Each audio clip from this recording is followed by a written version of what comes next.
Programme time line से गड असद मुमताज़। नाज़रीन 190 मिलियन पाउंड के केस जो फ़ैसिलो टियों भेरो मुलतवी थो है।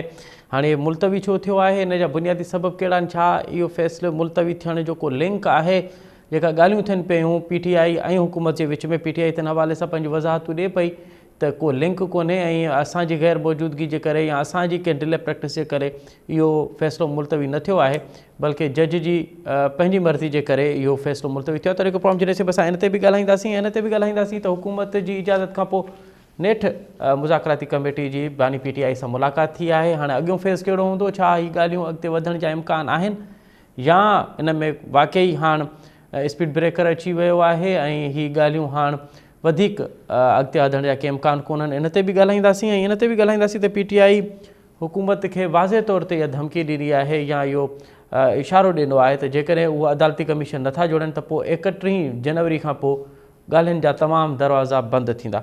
इन तमामु अहम मामलनि ते ॻाल्हाईंदासीं। हिन असांखे प्रोग्राम में जॉइन कयो आहे MB सुमरो साहब, पाण सीनियर सहाफ़ी आहिनि, टाइम न्यूज़ ऐं पंहिंजी अख़बार इस्लामाबाद जा कॉरस्पॉन्डेंट आहिनि।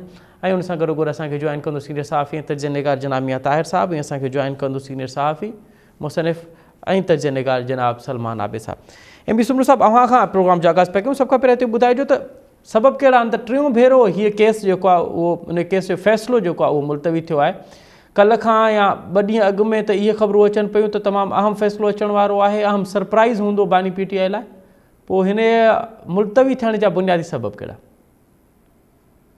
असद भाउ, हाणे ही अदालती मामिलो आहे, इन जो सही माना में जवाब त लाॻापियल जज साहब भी ॾेई सघे थो त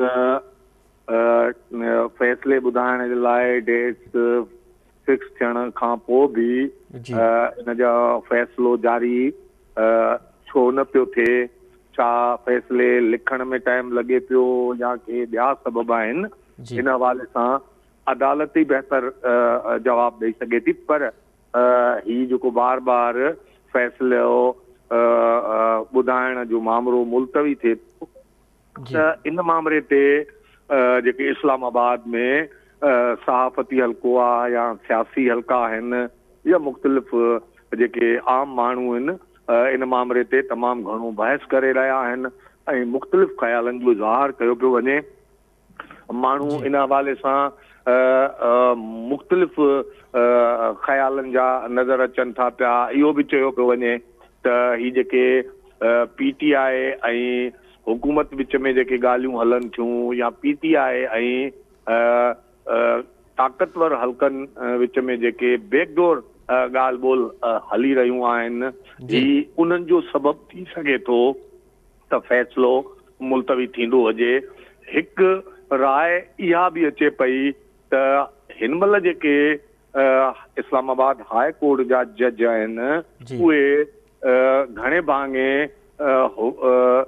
आज़ाद ख़्याल जा आहिनि ऐं उन्हनि मां इहा तवक़ा कई पई वञे त अगरि इहो फ़ैसिलो आयो त इहो हाई कोर्ट में इस्लामाबाद हाई कोर्ट में चैलेंज थींदो ऐं पोइ मौजूदा जेके जज आहिनि उन्हनि वटां बानी PTI इमरान ख़ान साहब खे रिलीफ मिली वेंदो।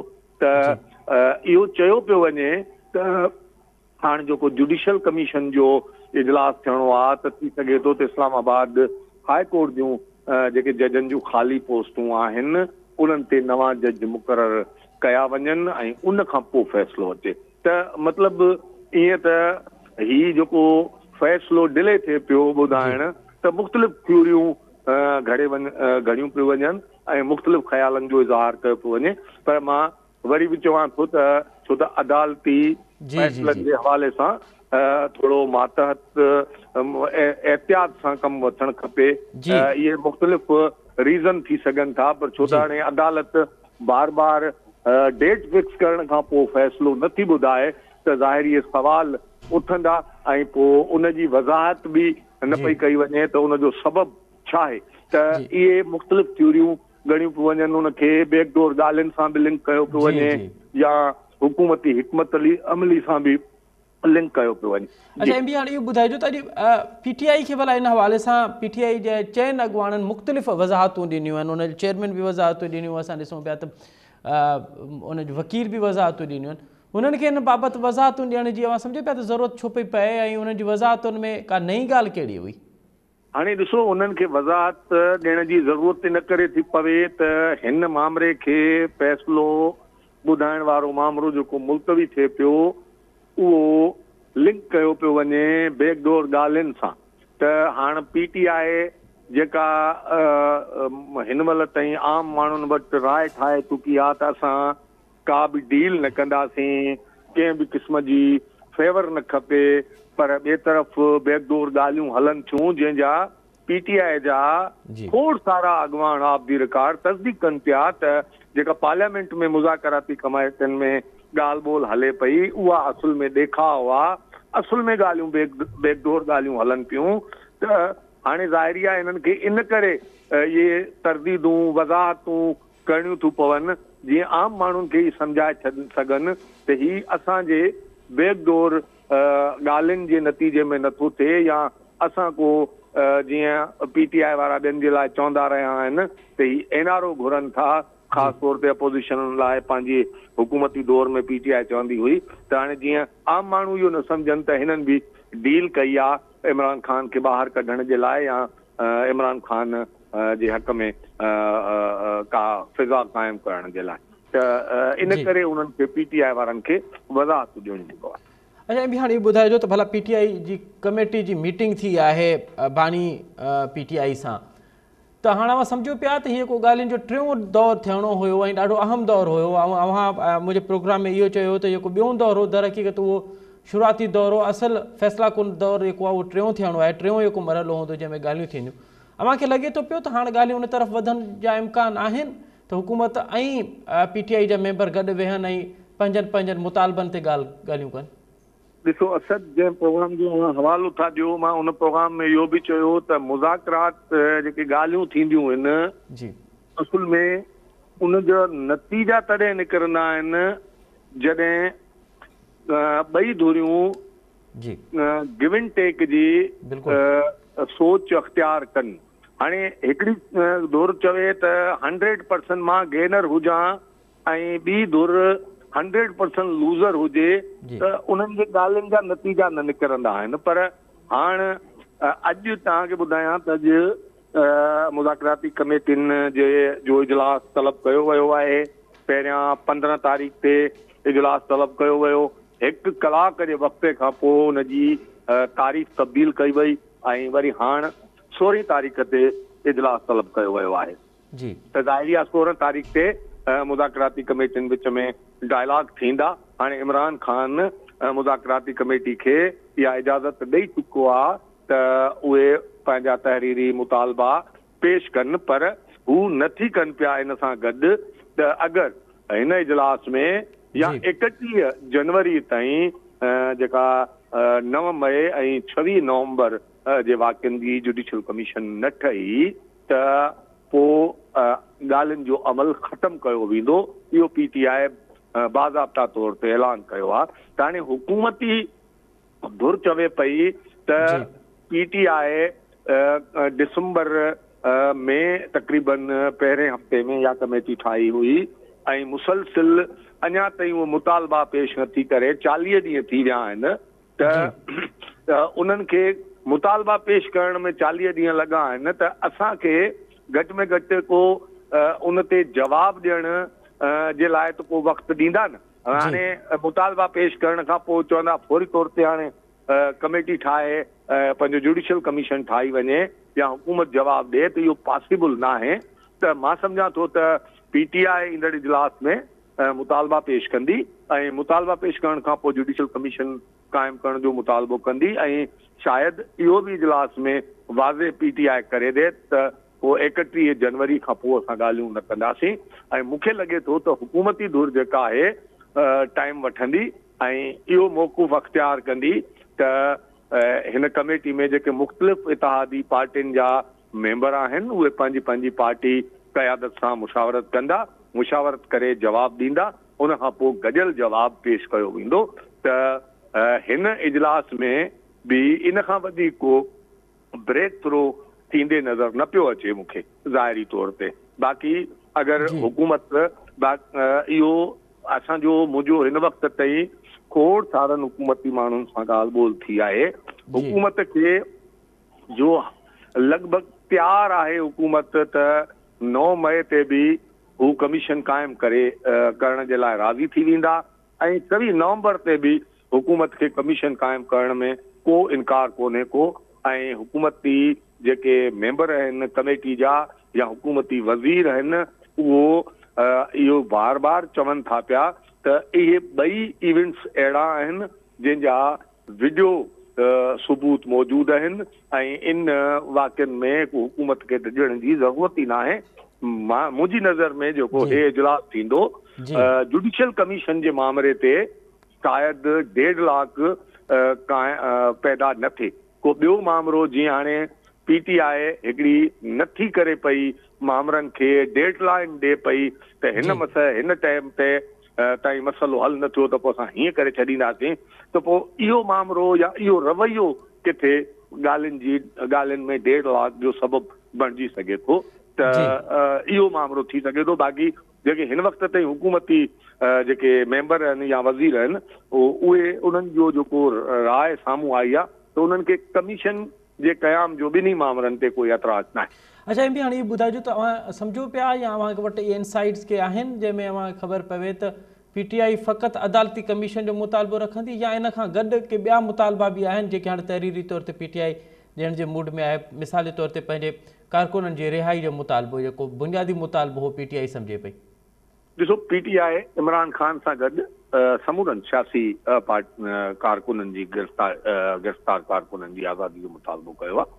रुगो इमरान ख़ान जो मुतालबो न कयो वियो आहे ऐं उहो मुतालबो 2 मुतालबा आहिनि, हिकु जुडिशियल कमीशन जो क़याम 9 मई ऐं 26 नवंबर ऐं ॿियो इमरान ख़ान ऐं PTI जे कारकुननि जी आज़ादी। इहे 2 मुतालबा आहिनि, इहे 2 मुतालबा पेश थींदा ऐं बाक़ी हाणे ॻाल्हि इहा आहे त इहो बि इन में शामिल कनि था त जीअं इमरान ख़ान जा तक़रीबन सभिनी केसनि में ज़मानतूं थी चुकियूं आहिनि त हुकूमत बाक़ी जेको हिकु अधु केस रहियल आहे या कारकुननि जे जेके केस आहिनि उन्हनि जी ज़मानतुनि जे अॻियां रुकावट न थिए, इहो बि शर्त हू विझनि पिया ऐं उहो बि हुकूमत शायदि शर्त करे। बाक़ी ज़मानतूं आज़ादी इहो अदालत ज़रिए अदालत जो मामिलो आहे, उहो अदालत उन बाबति जेको फ़ैसिलो कंदी पोइ हुकूमत उन ते पाबंद हुई। वॾी महिरबानी एम सूमर साहिबु। ॾाढो तफ़सीली तौर ते हुकूमत ऐं अपोज़िशन जे विच में जेके ॻाल्हियूं हुयूं ऐं अॼु जेको फ़ैसिले मुलतवी थियण जे बाबति तव्हां पंहिंजो तजुर्बो बि ॾेई रहिया, इनसाइट बि ॾेई रहिया ऐं प्रोग्राम में अॻिते वधूं था पिया। ऐं हिन प्रोग्राम में जॉइन कयो आहे मियां ताहिर साहिबु। पाण कंहिं तरफ़ मोहताज न आहिनि, सीनियर सहाफ़ी आहिनि, तजिद निगार आहिनि, कॉलमिस्ट आहिनि। मियां साहब प्रोग्राम में खुश आमदीद सर। जी जनाब। मियां साहब क्या इनसाइट है कि ये तीसरी मरतबा फैसला आना था और तीसरी मरतबा मुलतवी हुआ है। कल से तो ये हाइप क्रिएट की गई थी कि कोई सरप्राइज़ आने वाला है और सरप्राइज़ भी ऐसा होगा कि बानी PTI को लग पता चलेगा, लेकिन आज हमने देखा कि फैसला मुलतवी हुआ है। इनसाइट क्या है, आखिर क्यों, क्या असबाब हैं इसके मुसलसल मुलतवी होने के? हमारी इतला तो ये है कि ये फैसला आना ही डेट है, वो जो दरमियान में डेट आ गई थी जी, या वो जो कल हाइप क्रिएट की गई और आज मुलतवी करने का जो एपिसोड चला है जी, ये महज एक लोगों को मतलब ये कि अदालती तरीक़ाकार पे यकीन दिलाने की एक कोशिश है और तो कुछ नहीं है कि अदालत अपने तरीक़ाकार के मुताबिक काम कर रही है। जब कोई मुलज़िम मौजूद ना हो तो उसकी अदम मौजूदगी में फैसला नहीं सुनाया जा सकता, तो उसको मौजूद होना उसका ज़रूरी है। इसलिए चूंकि आज एक मुलज़िम नहीं था जी, यानी कि बुशरा बीबी नहीं थी, क्योंकि इमरान खान का ना होने का तो मतलब जज साहब ने लिख दिया है, अदरवाइज इमरान खान को लाना कौन सा मसला है। वो जेल के अंदर ही हियरिंग हो रही है, जेल के अंदर वो मौजूद है, एक मुलज़िम की हैसियत से उनको उठा के लाया जा सकता है। तो लेकिन ये है कि ये बुशरा बीबी क्यों नहीं आई, क्या वो वो भी इस मामले में शरीक थी कि इस फैसले को डिले करना है, या ये कि अच्छा अगर वो शरीक नहीं थी तो तारीख तो पहले से दी गई है और कल हाइप भी थी तो वो खुद ही चली जाती ताकि इनकी ये सारी की सारी मूव जो है वो डिमोलिश हो जाती, खत्म हो जाती। लेकिन मुझे लगता है कि बुशरा बीबी भी इस सारे मामले का हिस्सा हैं और जो फैसला है उसको डिले दो तरह से, इसके दो पहलू हैं। एक तो ये है कि मुज़ाकरात के हवाले से ये इस फैसले की अहमियत है इसको डिले करने की जी, और वो ये चाहते हैं कि आप अगर किसी बात पे आ जाएं तो हम इस फैसले में कुछ लीनियंट भी रहा जा सकता है। मेरा ख्याल है कि ये एक इशारा है। और दूसरा, कोई अपनी चीजें भी पक्की की जा रही हैं। कोई इस्लामाबाद हाई कोर्ट के भी बड़े मसाइल हैं, वहाँ भी जजेस का इकट्ठ है और वहाँ पे ये फैसला चैलेंज होके उसी हाई कोर्ट में जाना है, तो उसके मामला भी देखे जा रहे हैं ताकि वो भी ठीक हो जाएं तो फिर फैसला दिया जाए। हमारी इनसाइट तो ये। तो मियां साहब जरा ये बताइएगा कि आज पीटीआई के 4 रहनुमाओं ने प्रेस कॉन्फ्रेंस की है, यानी मीडिया से मुखातिब हुए हैं और चारों ने ये वजाहत की है कि इसको डील का हिस्सा ना समझा जाए, इसको मुज़ाकरात की से लिंक ना किया जाए। ये जरूरत क्यों पड़ रही है पीटीआई को इसकी वजाहत की? पीटीआई दो तरह से इस मामले को कैश करवा रही है। अगर आपने गौर किया हो जी जी, तो कुछ रहनुमा ये भी कह रहे हैं कि हवाएं उल्टी चल गई यानी कि वो कह रहे हैं हुकूमत को कि हवाएं आपके उल्ट चल गई हैं, यानी कि हमारी डील हो रही है, ये भी कह रहे हैं। और जो बात आपने कही है वो भी कह रहे हैं। तो वो एट ए टाइम दोनों चीजों से खेलना चाह रहे हैं। लेकिन ये है कि अब उनकी जो ऑडियंस है ना, जो उनकी ऑडियंस थी वो कुछ चार्ज नहीं है अब। मतलब ये कि वो पहले ये रहा कि कारकुनान को बड़ा इंतजार होता था कि अब क्या होने वाला है, अब क्या होगा, वो नहीं मेरा ख्याल अब रहा। अब लोग जो है ना वो ठंडे माठे होके बैठ गए हैं कि अच्छा पता नहीं होना है कि नहीं होना, क्या होगा क्या नहीं होगा। तो ये जो सारी ये गिमिक्स थे, अब इनका फायदा कोई नहीं है। अगर पीटीआई इस तरह से गैलरी प्ले विद गैलरी करना चाह रही है तो आई डोंट थिंक सो कि कोई उनको कोई फायदा होगा। हाँ, अलबत्ता ये दोनों बातें वो फैला रहे हैं, लेकिन इसका ताल्लुक जरूर है। मैंने आपको पहले कहा कि इसका जरूर ताल्लुक है। उसकी एक सबसे बड़ी जो एविडेंस है वो ये है कि बुशरा बीबी नहीं आई। अगर वो नहीं आई तो इसका मतलब वो, चूंकि वो भी मुज़ाकरात में शरीक हैं और सब मानते हैं इस बात को, और जो बैकडोर मुज़ाकरात हो रहे हैं वो बुशरा बीबी से ही हो रहे हैं। ये फ्रंट पे जो मुज़ाकरात हैं इनको ना देखा जाए। तो इसलिए मेरा ख्याल है कि उनको जो भी उम्मीद दिलाई गई होगी, जो भी उनके साथ वादा किया गया होगा, वो पूरा होता है या नहीं होता, लेकिन हुआ जरूर है कुछ ना कुछ। ये नहीं है कि वो बुशरा बीबी ऐसे ही पेशावर में बैठी हुई हैं खामोशी से और जज साहब को पता ही नहीं था कि उन्होंने आना है कि नहीं आना। अब अगर पता है तो 17 तारीख को क्या उनको गिरफ्तार करके लाया जाएगा? तो अब हमें देखना होगा कि 17 तारीख को क्या होता है, कि 17 तारीख को भी फैसला आता है या और डेट उससे आगे जाती है। तो मैंने कहा ना कि दो तरफ से हुकूमत भी दो तरह के मामला देख रही है। एक वो इनको मुज़ाकरात के लिए इसको इस्तेमाल कर रही है दाने के तौर पे, जैसे दाना फेंका जाता है के सामने। तो दूसरा ये उधर कुछ अपनी चीजें पक्की कर रही है क्योंकि इस्लामाबाद हाई कोर्ट के बड़े मसाइल हैं। अच्छा मियां साहब जरा ये भी जरा बताइएगा कि अब आपको भला लगता है कि ये जो मुज़ाकराती कमेटियां हैं उनके मिलने के चांसेस हैं, अब ये बातचीत आगे बढ़ने के चांसेस हैं? आज तो खैर फैसला मुलतवी हो गया, इसके बाद अब क्या आप सूरत हाल देख रहे हैं इसकी? बिल्कुल मिल सकते हैं, ये मिलेंगे। बज़ाहिर जो मुज़ाकरात हैं वो हो सकते हैं दोबारा से, वो मिलने में उन्हें कोई हर्ज भी नहीं है। इसका कोई आउटकम भी नहीं होना इन मुज़ाकरात का। ये मुज़ाकरात जो हैं वो दिखावे के हैं, असल मुज़ाकरात मैंने कहा कहीं और हैं। ये मुज़ाकरात मुलतवी रहें, कोई देर बाद हो जाएं।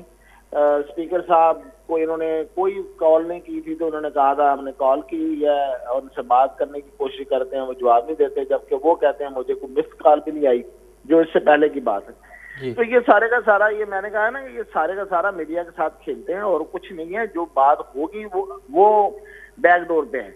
वो क्या हो रही है, वो कैसे हो रही है, उसकी अभी तक पूरी तरह इतलात हमारे पास नहीं है। लेकिन जो भी चल रहा है वो बैकडोर पे चल रहा है और वहीं से अगर कोई चीज बरामद होनी है तो होनी है। देखिए इमरान खान जो है एक तरफ ये कहते हैं इन्हें अपनी कोई ना कोई पोजीशन जो है ना वो वाज़ेह रखनी चाहिए। एक तरफ ये कहते हैं कि इमरान खान कोई रियायत नहीं चाहते और वो सिर्फ कोर्ट से चाहते हैं। तो फिर कोर्ट्स वाला मामला तो फिर इसी तरह हो सकता है कि ये इनको कुछ इस तरह की सजा दें कि वो सजा आगे जाके इस्लामाबाद हाई कोर्ट से मुअत्तल हो जाए। ठीक है, तो ये बाहर आ जाएंगे, एक तरीका है ना जी। इसके अलावा तो फिर अगर ये सीधा सीधा कहें जी उनको जेल से निकाल दें तो वो तो एनआरओ होगा। तो ये एक समझ में आने वाली चीज है, इसलिए इन्हें ना बात करते हुए अभी उस तरफ जाना चाहिए कि अगर हमें अदालतें रहा करती हैं तो हम करेंगे और ये होगा वो होगा। ये दोनों बातें एट ए टाइम नहीं चल सकती जिस तरह की ये करते हैं। तो इसलिए मुझे भी यही लगता है कि ये अगर इनको जो दाना फेंका गया है ना, वो यही है कि आपको अदालतों के जरिए हम रिलीफ दिला सकते हैं अगर आप बिहेव करें। और बिहेव कौन करेगा? इमरान खान करेंगे। तो इमरान खान की गारंटी कौन देगा? सबसे बड़ा मसला तो ये है, इमरान खान की गारंटी को दे ही नहीं सकता, दुनिया में नहीं कोई गारंटी दे सकता उस बंदे की, तो वो कैसे उसकी गारंटी मानी जाएगी? तो फिर क्यों हो रहा है ये सब कुछ?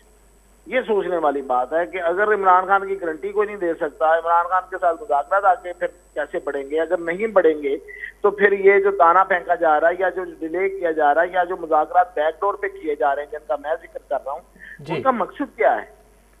तो ये समझने की बात है, आने वाले दिनों में ये समझ आएगी तो मैं आपको जरूर बताऊँ। अच्छा मियां साहब, ये बताइएगा कि क्या अब आपको लगता है कि ये जो बार बार इस पे फोकस था कि हमारा बुनियादी मुतालबा ये होगा कि बानी पीटीआई को रिहा करे, तो अब तो इस बात पे आ गए हैं कि अदालती कमीशन अगर नहीं जुड़ता 31 जनवरी तक तो फिर आप ये मुज़ाकरात को मुनखर समझे। आपको लगता है कि अब मुतालबात में भी फर्क आएगा? देखिए, मैंने एक बात कही ना कि इमरान खान ने कुछ दिन पहले बैरिस्टर अली गौहर को कहा कि जो ये कहते हैं ना लिख के दें अपने मुतालबात, आप लिख के दें जी। अच्छा जी, अब उन्होंने जब ये बात कह दी, दोबारा तीसरे दिन ये कह दिया नहीं लिख के नहीं देना, तो चेंज ऑफ माइंड उधर भी है और हुकूमत जो है ना वो अपने पत्ते तब्दील कर रही है। बस हुकूमत चेंज ऑफ माइंड नहीं कर रही, मेरा जहां तक ख्याल है। हुकूमत से मुराद जो असल हुकूमत है, जिनसे मुज़ाकरात होने हैं, जो ताकतवर हल्के हैं, वो उनके सिर्फ पत्ते तब्दील हो रहे हैं, वो चेंज ऑफ माइंड है। इधर चेंज ऑफ माइंड है कि कभी लिख के दे दो, अच्छा इस तरह मुज़ाकरात कर लेते हैं, कभी नहीं हमने लिख के नहीं देना। और दूसरी बात मैंने कहा ना कि ये जो भी मुज़ाकरात हो रहे हैं सरफेस पे, ये मुज़ाकरात नहीं है, ये ढोंग है। जो मुज़ाकरात हैं वो बैकडोर पे हैं और उनका कोई नतीजा निकल पाता है या नहीं निकल पाता, ये अभी वक्त बताएगा। हम कबल अज़ वक्त इस पे मैं कोई तबसरा नहीं करना चाहता। तो मियां साहब, आप कह रहे हैं कि दो तरह के मुज़ाकरात चल रहे हैं। एक तो ये बज़ाहिर जो हमें मीडिया पे खबर आती है कि हुकूमत और अपोजिशन की कमेटियां मिल रही हैं, अयाज सादिक सदारत कर रहा है, अयाज सादिक की मेज़बानी में उनको कॉल किया जा रहा है, बिठाया जा। आप समझते हैं कि वो बेमाना ही हैं, उनके पास कोई अख्तियार नहीं है? असल मुज़ाकरात तो बाहर हो रहे हैं, बैकडोर पे हो रहे हैं। असल मुज़ाकरात जो हैं वो बैकडोर पे हो रहे हैं और वो बुशरा बीबी उसमें शामिल है, और भी कुछ लोग हैं, लेकिन उसमें बुशरा बीबी शामिल है, उसमें इमरान खान है। क्योंकि आपने देखा होगा कि पिछले दिनों बुशरा बीबी की इमरान खान से मुलाकात कराई गई, जो कि एक मुलाकात थी, और उन्होंने एक दूसरे के बहुत करीब बैठ के बातें की हैं। यानी कि बहुत करीब बैठने का मतलब ये होता है कि जो साथ इर्द गिर्द जो भी सिस्टम है या बंदे हैं वो बात नहीं सुन पाते। अब इनका आपको पता है कि इनका एक मुतालबा था, ये जो मुज़ाकरात कर रहे हैं, बाहर जो मुज़ाकरात कर रहे हैं, इनका ये मुतालबा था कि इमरान खान के साथ इनकी मुलाकात जेल के लॉन में कराई जाए जी, और वो इर्द गिर्द कोई बंदा ना हो। तो इसका मतलब ये था कि वो कोई बातें करना चाह रहे थे, बिल्कुल उनसे असल बात सुनना चाह रहे थे इमरान खान से। बिल्कुल बिल्कुल तो मेरा ख्याल है उसमें इमरान खान भी राजी नहीं हुए। बहुत शुक्रिया मियां साहब, आपने बड़ा तफसीली तौर पे ये आज जो फैसला मुलतवी हुआ है और उसके जो हुकूमत और अपोजिशन की जो कमेटियां हैं वो जो मुज़ाकरात कर रही हैं उस पर क्या मुतालबात हो रहे हैं, और एक और जो मुज़ाकरात हो रहे हैं उनका भी आपने जिक्र किया। बहुत शुक्रिया मियां ताहिर साहब, एम बी सुमरो साहब और बिन मौजूद में वहाँ जी मेरी मेहरबानी प्रोग्राम जख्ते पिलानी थी तो पहुँचे सद मुमताज़ रखी इजाज़त सदाई कर।